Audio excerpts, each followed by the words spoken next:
नमस्कार, स्वागत है आपका उदय प्रभात न्यूज़ में। मैं हूं आपके साथ तान्या वर्मा और आपको लेकर आ गई हूं आज पवेलियन ग्राउंड में।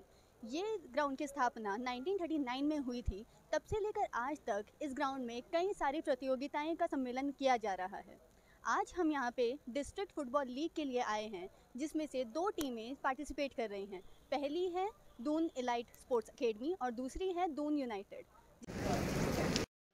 डिस्ट्रिक्ट फुटबॉल लीग के आज के मैच में देहरादून एलीट स्पोर्ट्स एकेडमी और देहरादून यूनाइटेड के बीच लीग मुकाबला हुआ, जिसमें देहरादून एलीट स्पोर्ट्स एकेडमी ने व्यापक जीत पाई। फाइनल स्कोर की अगर हम बात करें तो फाइनल स्कोर 3-0 रहा। सर नमस्कार, स्वागत है आपका उदय प्रभात न्यूज़ में। Thank you. सर जैसे कि आपकी टीम जीती है तो आपको कैसा महसूस हो रहा है इस टाइम पर? हाँ, जीत में तो हमेशा अच्छा ही महसूस होता है और काफ़ी खुशी है कि टीम ने जो सिखाया था वो किया और हमने 3 पॉइंट जीते, तो बहुत खुश हूँ, पूरी टीम पूरी खुश है। सर जैसे हमने देखा कि एक अच्छे मार्जिन से आपकी टीम जीती है, कैसा गेम प्लान था आपका जो ये इतनी अच्छी मार्जिन से आपकी जीत हुई है? मैम ऐसा कुछ अभी चेंज नहीं किया है, जो हम ट्रेनिंग में करते हैं उसी बेसिक्स पे हम अपने रहे हैं पूरा मैच में और डेफिनेटली मुझे यकीन था कि अगर हम अपनी जो सिखाया है अगर बच्चे वैसा करेंगे तो डेफिनेटली हम जीतेंगे। और ऐसा स्पेशली कोई प्लान नहीं था क्योंकि बारिश का भी मौसम है, बस उसके लिए थोड़ा सा जो टेक्निक्स होती है वो बारिश में खेलने की, बॉल उठा के चलना, ये सब करना, उसको थोड़ा सा ट्रेनिंग में कराया था तो बच्चों ने बहुत अच्छे से किया है। सर आप अपनी टीम में लोगों को भर्ती करने के लिए आप क्या क्राइटेरियाज उनमें देखते हैं, जो कि फुटबॉलर है उसमें क्या चीज़ें होनी चाहिए? मैम वैसे तो हम सभी को वेलकम करते हैं, हमारे यहाँ पे कोई क्राइटेरिया हमने नहीं बनाया हुआ है क्योंकि हम चाहते हैं कि सब लोग आएँ, सब लोग खेलें, क्योंकि ये नहीं पता होता कब कौन प्लेयर बन जाता है, क्योंकि इंटरेस्ट कभी भी आपका जग सकता है। आप भी किसी के अंदर इनबिल्ट होता है बट जब तक वो ग्राउंड पे नहीं आता तो क्राइटेरिया कुछ है, बट हाँ जब हमारे पास ज़्यादा बच्चे हो जाते हैं तो उसमें से हम एक जो अच्छे अच्छे प्लेयर्स होते हैं उनको अलग से ट्रेनिंग कराते हैं और बाकी को मोटिवेट करते हैं, उनको बेसिक्स जो उनकी कमियाँ होती हैं उनको दूर करने के लिए अलग से ग्रुप बनाते हैं और उन पर भी ध्यान देते हैं और जो अपनी मेन टीम जो हम तैयार करते हैं उस पर भी ध्यान देते हैं। तो क्राइटेरिया ऐसा सच कुछ नहीं है कि हम मतलब कुछ चीज़ देख रहे हैं प्लेयर में, क्योंकि वो हमारा काम है उनको बनाना। वो पहले से अगर सीख के आए होते तो हम पे नहीं आते, तो वो हमारा काम है, हम उनकी कमियों को देखकर, उनकी अच्छाई को देखकर वो उसके हिसाब से उनको ग्रुप्स में डालते हैं और उसके बाद फिर हम उनकी ट्रेनिंग प्लान करते हैं। तो जैसे आजकल ये हो रहा है कि लोग जिम ज़्यादा जा रहे हैं या मतलब इंडोर गेम ज़्यादा खेल रहे हैं, जैसे पबजी हो गया है कुछ भी, तो उस पे स्पोर्ट्स को उसमें क्या फ़र्क पड़ रहा है?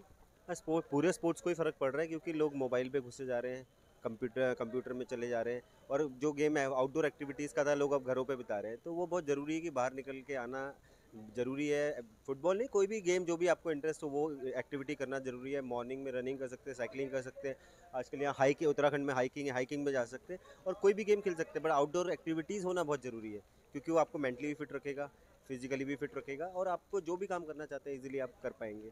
और सबसे बड़ी चीज़ है कि हमें अपने देश के भविष्य को आगे बढ़ाने के लिए, उसको सहयोग करने के लिए हमें फिट होना बहुत ज़रूरी है। तो मतलब मेरी सबसे यही रिक्वेस्ट है कि आप कोई ना कोई आउटडोर एक्टिविटीज़ डेफिनेटली कीजिए।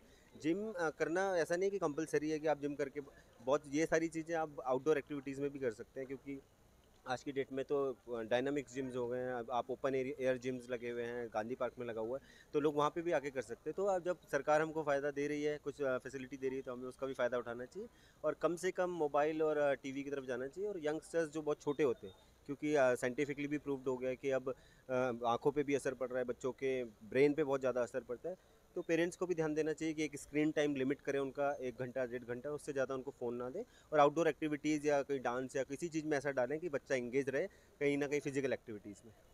सर जैसे आपने आज जीता है, तो आगे की जो लीग्स हैं उनके लिए आपकी क्या प्रिपरेशन रहेंगी कि इनसे आगे क्या आप ऐसे मोटिवेट करेंगे कि आगे भी आप जीत पाएँ?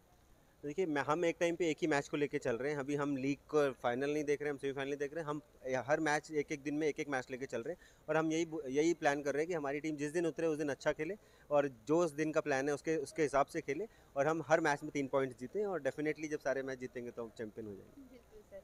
सर आपके टीम की तरफ से एक मंत्र होता है जीतने का, जो फंडा आप अपनाते हैं या एक स्लोगन रहता है टीम का, तो वो आपने क्या चुना है? देखिए स्लोगन एज सच तो मैंने ऐसा कुछ नहीं बनाया, मैं मेरे तरफ से ये है कि जब भी आप फील्ड के अंदर है आप 100% दीजिए, फोकस्ड रहिए, कंसंट्रेटेड रहिए, मेहनत कीजिए, जो मेहनत करता है उसका भगवान भी साथ देता है। तो देखिए मैं हमेशा अपने स्टूडेंट से ये कहता हूँ, अपने प्लेयर से ये कहता हूँ कि जब भी आप फील्ड के अंदर आप कुछ मत सोचिए, आप 100% देने की कोशिश कीजिए, फील्ड के अंदर में कंसंट्रेशन से रखिए, जो भी आपको सिखाया है उतना करने की कोशिश कीजिए और बस डेफिनेटली अगर आप मेहनत करेंगे तो रिजल्ट आपके फेवर में आएगा ही आएगा। Thank you so much sir, we wish you all the best for this. Thank you sir. Thank स्वागत है आपका उदय प्रभात न्यूज़ में। वेलकम। सर आपने जैसे ये टीम जीती है, ये मैच जीता है आज का, तो आपने इसके लिए क्या प्रिपरेशन करी थी पहले? प्रिपरेशन हमने वर्क हार्ड करा था, जो अपना फील्ड में रोज़ प्रैक्टिस कर रहे हैं हम रेगुलर, उसके लिए हमने कोऑर्डिनेशन वगैरह की तैयारी करी थी अपना, और देखा था कि बहुत चीज़ें सीखी थी कि कैसे ओवरलैप मारने हैं, कैसे हमें प्रेशर देना है, और कैसे वैसे आजकल वेदर बहुत ख़राब है तो वेदर के हिसाब से भी हमने प्रैक्टिस करी थी कि कैसा खेलना है फील्ड में, बस वही है। सर और इसके अलावा जैसे आपका स्पोर्ट्स आप खेलते हैं, फुटबॉल आप खेलते हैं, इसके अलावा आप और क्या-क्या करते हैं? आपकी हॉबीज़ इसके अलावा क्या-क्या हैं? हॉबीज़ मेरी साइकिलिंग वगैरह है, बुक्स रीडिंग वगैरह है, और बस है, रनिंग वगैरह है सुबह सुबह, जिम वगैरह, क्योंकि फ़िटनेस चाहिए इस गेम के लिए। बस यही 3-4 हॉबीज़ है, और वैसे ग्रेजुएशन कर रहा हूँ मैं अभी, बस यही है। सर जैसे अभी आजकल लोग जिम में या मतलब इंडोर गेम्स में पबजी वगैरह में ज़्यादा इंडल्ज हो रहे हैं, तो आपके हिसाब से ये स्पोर्ट्स को कितना इफ़ेक्ट कर पा रहा है? इफ़ेक्ट नहीं है, वो भी अपॉर्चुनिटीज़ है आगे बढ़ने की वगैरह, पैसे वो मतलब अपॉर्चुनिटी तो है ही उसमें, हर चीज़ ना पबजी वगैरह में। वही है, अगर अगर आप ज़्यादा अगर फील्ड में होते हो तो हार्ड वर्क वगैरह, फिटनेस, बॉडी मेंटली स्ट्रांग रहता है इंसान, फिजिकली स्ट्रांग रहता है। पबजी वगैरह तो फिर वही है, इंडोर गेम है, हम घर में ही लगे रहते हैं, तो वही है, बाहर ज़्यादा, जितने ज़्यादा से ज़्यादा अगर तुम बाहर निकलोगे तो वहाँ पे फिटनेस और बॉडी की सब कुछ वो रहती है, फिट रहती है। सर इसके अलावा आप और क्या-क्या करते हैं जिसमें आपको और पीस मिलता है? जैसे अभी फ़िटनेस के लिए अपनी आप क्या-क्या और चीज़ें करते हैं? फिटनेस के लिए मैं घर में, हम मैंने फोम फोम रोलर ले रखा है, और साइकिलिंग वगैरह, जैसे साइकिलिंग में जाता हूँ, मेरे घर बगल में ही है मालदेवता की, तो वहाँ से मैं साइकिलिंग चल जाता हूँ। और रनिंग वगैरह, जैसे यहाँ पे माउंटेन्स वगैरह है तो हिल क्लाइंबिंग, हिल रनिंग वगैरह, और वैसे ट्रैक्स वगैरह भी है, जैसे उत्तराखंड में बहुत सारे ट्रैक्स है, तो ट्रैक्स में भी जाता हूँ, उससे बॉडी फिट रहती है वीकेंड्स वगैरह में। ये है हॉबी। सर जैसे आपने बताया आप ग्रेजुएशन कर रहे हैं, तो इसके अलावा ग्रेजुएशन कर रहे हैं और आपको स्पोर्ट्स में भी टाइम देना पड़ता है, तो आप इन दोनों को मैनेज कैसे करते हैं? मैनेज हो जाता है, शेड्यूल बनता है कि टाइम हर चीज़ को देना ज़रूरी है, तो यही है, शेड्यूल बनाना पड़ता है कि मैच में कब है वगैरह, और टीचर्स वगैरह भी हेल्प करते हैं इसमें, स्कूल कॉलेज वगैरह की, कि कैसे मैं मैनेज करूँ, बात करनी, एक्सप्लोर करना ज़रूरी है, टीचरों को बताना ज़रूरी है। तो पेरेंट सपोर्ट के बारे में आप क्या कहना चाहेंगे? जैसे स्पोर्ट्स के लिए काफ़ी लोगों को पेरेंट सपोर्ट नहीं मिलता, तो आप अपने एक्सपीरियंस के हिसाब से पेरेंट सपोर्ट के बारे में क्या कहना चाहेंगे? पेरेंट्स सपोर्ट है कि वैसे मेरे को इतना फेस नहीं करना पड़ा है, क्योंकि मेरे को ज़्यादा सपोर्ट करती है मेरे फैमिली वगैरह, पेरेंट्स वगैरह, फ्रेंड्स वगैरह भी ज़्यादा करते हैं, फ्रेंड्स मेरे भी चाहिए, तो बस वैसे इतना ज़्यादा मेरे को है, कुछ दोस्त है, उनको, पेरेंट्स को ज़्यादा पता नहीं है इन चीज़ों के बारे में ना, कि इसमें भी अपॉर्चुनिटीज़ है, इसमें भी स्टेज है, बड़ा स्टेज है इंडिया में वगैरह, तो वही है, अगर अगर इन पेरेंट्स को पता है, पता चले, और लोग बताए वगैरह, देखे अपॉर्चुनिटीज़ देखे, तो उससे हो सकता है बहुत चीज़ें। तो जैसे आपने अपॉर्चुनिटी की बात करी, तो आप इसमें इस लीग के बाद और क्या-क्या अपनी फ्यूचर अपॉर्चुनिटीज़ आप किस तरीके से देखते हैं? फ्यूचर अपॉर्चुनिटीज़ तो मैं अभी बताना चाहता नहीं हूँ तो क्योंकि वो उसके लिए तो मेरे को पहले दिखाना पड़ेगा ना, तो अपॉर्चुनिटीज़ पहले बोल दी तो फिर वो कहाँ से, वैसे मैं इंडिया के लिए रिप्रेजेंट करना चाहता हूँ, बस ये तो बताना ज़रूरी है। Thank you so much sir, we wish you all the best for that. Sir नमस्कार, स्वागत है आपका उदय प्रभात न्यूज़ में। नमस्कार मैम, बताइए। सर जैसे आज आप इतना अच्छा परफॉर्म नहीं कर पाए, तो आगे आप ऐसा क्या करेंगे जिससे कि आप इससे अच्छा परफॉर्म कर पाएँ और आपकी जीत हो? मैम हमने थोड़ी सी स्ट्रेटेजी चेंज करने की सोची है, जो प्लेयर आज खेल नहीं पाए या उनके यहाँ पे जो एक्सचेंज में बैठे हुए थे उनको हम मौका देंगे अब नेक्स्ट मैच में, क्योंकि वो हमें लगता है कि वो ज़्यादा कैपेबल हैं आगे खेलने के, तो उनको नेक्स्ट मैच में हम चांस देंगे कि वो अच्छा खेल सकें। सर जैसे ये छोटे लेवल पे देहरादून लेवल पे या डिस्ट्रिक्ट लेवल पे ये था, तो इसके बाद फुटबॉल के पर्सपेक्टिव से देखा जाए तो और क्या फ्यूचर पर्सपेक्टिव हो सकते हैं, फ्यूचर अपॉर्चुनिटीज़ हो सकती है बच्चों के लिए?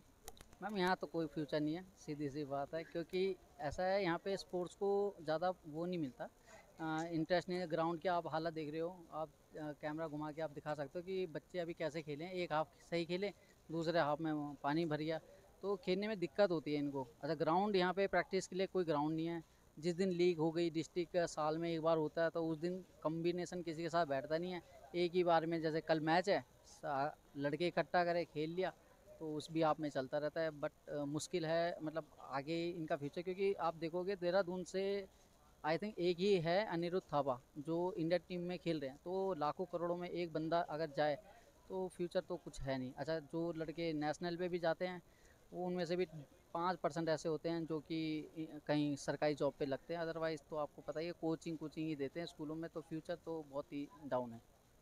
सर जैसे किसी भी टीम को खेलने के लिए एक मोटिवेशन की ज़रूरत होती है, तो आप एज अ मैनेजर अपनी टीम को किस तरीके से मोटिवेट करते हैं?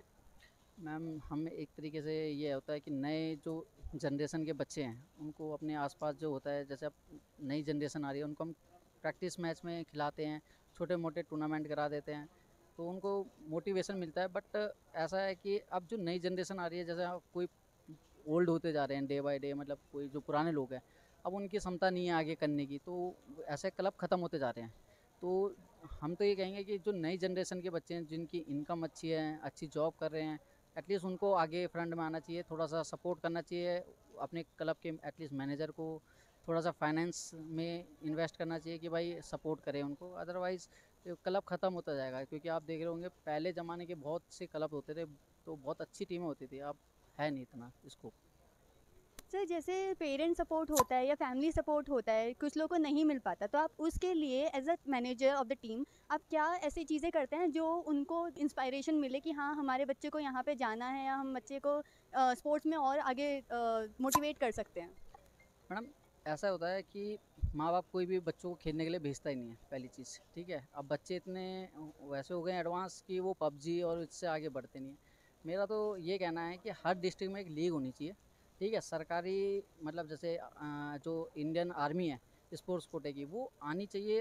हर टीम में से एक स्टार खिलाड़ी होता है, तो हमने ये एडवाइस भी रखी थी सबके सामने कि भैया हर टीम के अगर एक स्टार खिलाड़ी को सेलेक्ट कर लो आर्मी में, बिना कुछ मतलब वेरिफिकेशन के किसी चीज़ के। अगर हर टीम में हर साल अगर 15 बच्चे हर क्लब से एक एक हो रहा है, तो क्या होगा, उससे बच्चे अंदर ये आएगी नीयत कि भाई मेरे को क्लब में ज्वाइन होना है, जिससे कि मैं आगे चल के आर्मी के लिए परफॉर्म कर सकूं बिना किसी पेपर एग्ज़ाम के दिए। उससे क्या होगा कि भाई एक तो इंडियन आर्मी को एक बेस्ट बंदा मिल जाएगा। भाई देहरादून में जो बेस्ट टीम होगी हर टीम का एक स्टार खिलाड़ी होता है। जैसे इंडिया की टीम में भी अगर आईपीएल होता है उसमें भी एक स्टार खिलाड़ी होता है, हर चीज़ में एक स्टार खिलाड़ी है।